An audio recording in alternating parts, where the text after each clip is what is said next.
Nagtanong tayo doon sa baba, ang sabi P.S. Miguel daw yung lugar na yon. Tapos dito papunta daw ng Imelda to.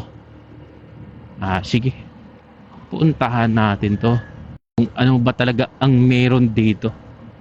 Napaka simple lang yung buhay, yung mga palayan. Kasi meron din tayong puntahan dito na yung napuntahan ko dati dito.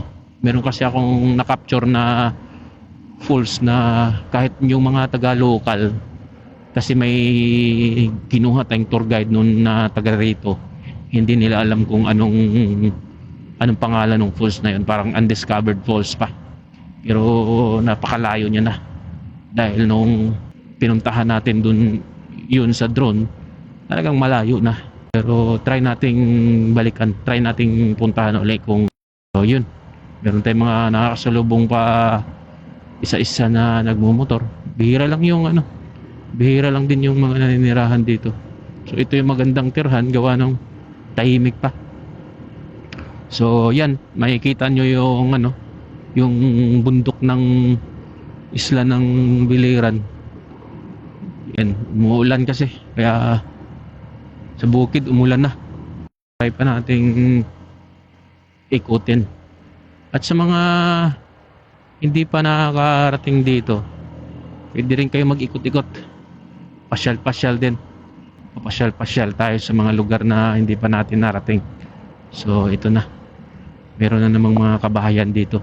So malamang ito yung Imelda, ito yung sinasabi dun sa baba na Barangay Imelda. Asan ka ba yun? Nag-vlog-vlog?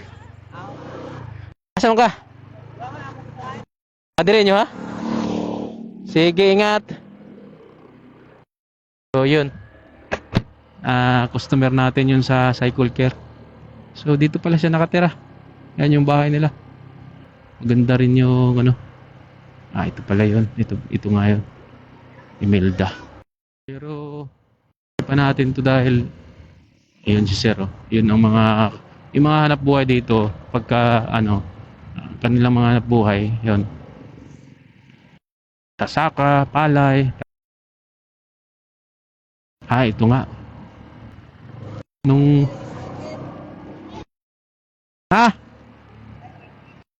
sige, tabi daplin para saan yung lugar na dito dong? Gumit. Barangay Imelda na rin. Tungan na picture ta. Picture ta. Dito ta.